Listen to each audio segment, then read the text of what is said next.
Hi everybody, my name is Darcy Gray and I am the Community Engagement Manager with Symphony Nova Scotia. With me here today is our Principal Trumpet, Richard Simoneau. Thanks for coming, Richard. My pleasure.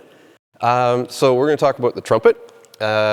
So what's the history of the trumpet? Like not the whole history, but how old is the instrument and how did it start out? Well, the trumpet basically has a joint history with most woodwind instrument. Like if you go back thousands of years, probably someone picked up a piece of wood or a hollow piece of wood and tried to blow in it just for cleaning up maybe, and a sound came out.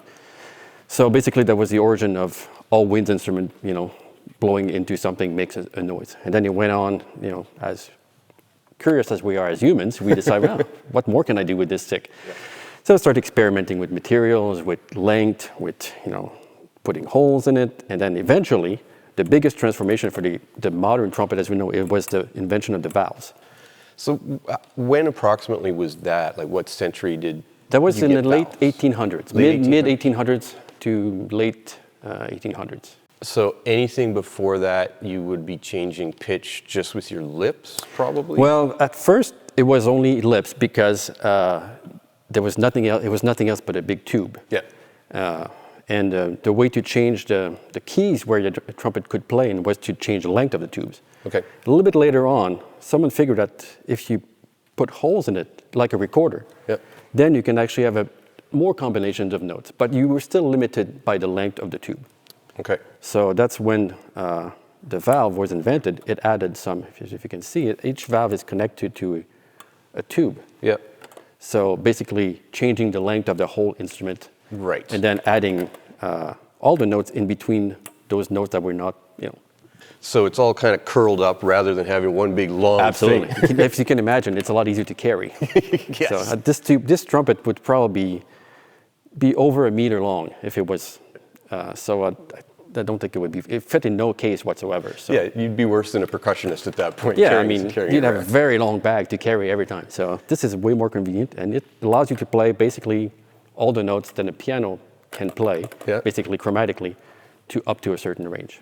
So this instrument, though, you're not just blowing in it like you would blow into a recorder, let's say. There's something else going on, right? Yes, basically what we're trying to do is we blow air, it goes through our lips, creates a vibration, which is then transmitted to the mouthpieces, which then transmits it to the trumpet. And then, like I was talking earlier, the different materials are what made possible a nice, big, and loud trumpet sound.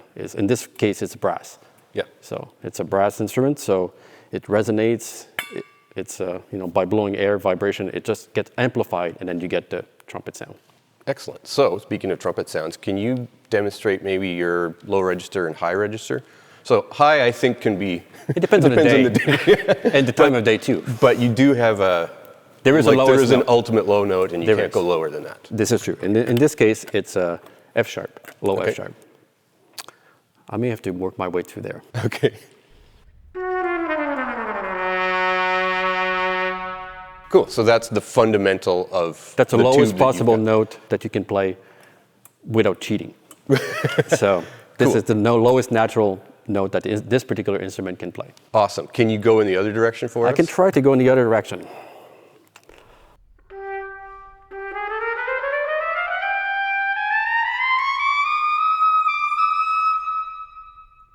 So this is pretty high. That's pretty high. Some days I can play a little higher. But if you really need to play higher, there's a different trumpet you can use. There's absolutely a different trumpet. And can you show us that? This trumpet is, as you can see, much smaller. Yeah. So it's basically an octave lower than the bigger trumpet. Okay. So meaning that when I play a specific fingering on this particular trumpet, it sounds an octave higher than if I was to play the same fingering on a bigger trumpet. Okay. Can you do the same demo for us? Go I can to your low end and.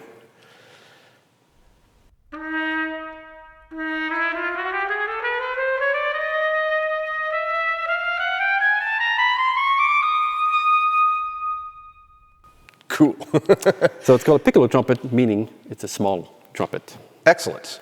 So let me see. These trumpets, these specific ones, are actually manufactured by a company in a factory somewhere? Well, these two trumpets, I don't want to advertise too much, but these are made by Yamaha. Okay. in Japan, and Yamaha's been around for a long, long, long time, and they make extremely good instruments, especially trumpets. Yeah. They're so even. Are there instrument makers, so like a violin or something like that, it's going to be made usually in a small shop by a very talented craftsperson. Is there such a thing in the trumpet world? Absolutely, absolutely. They're kind of, I don't know if they're more targeted at people who are more willing to experiment than people who just want to try to be able to do a good job right away. But yes, there is such a thing as, individuals working on trying to figure out the best possible instrument they can build. Excellent. But this one, you could walk into a music store in a decent-sized city and get an instrument. Absolutely, absolutely, yep. That's great. Just out of curiosity, how long have you been playing on that specific horn? I've been playing Yamaha trumpet for 6 years now. Okay. Before that, I was on a Bach trumpet, which is also a very famous brand and been around for a long time. But this particular version of this trumpet, I've only been playing it for a little bit over a year. Okay. But it's kind of evolution over the previous generation. So they always try to get a little bit more out of the technique they're using, and then try to make the musicians, have the best possible tools for their job. So that's excellent. So Richard, this is all great. Would you be willing to play something for us? Sure, I could definitely play a little something. What about one of my favorite trumpet solo in the orchestra repertoire, which actually it's interesting because it was originally a piano piece by Modest Mussorgsky called Pictures as an Exhibition. Oh, yeah. And French composer Maurice Ravel decided to orchestrate it for a bigger orchestra. And the instrument he picked to start the whole piece is actually a trumpet all by itself. Cool. So I'll try to demonstrate that opening.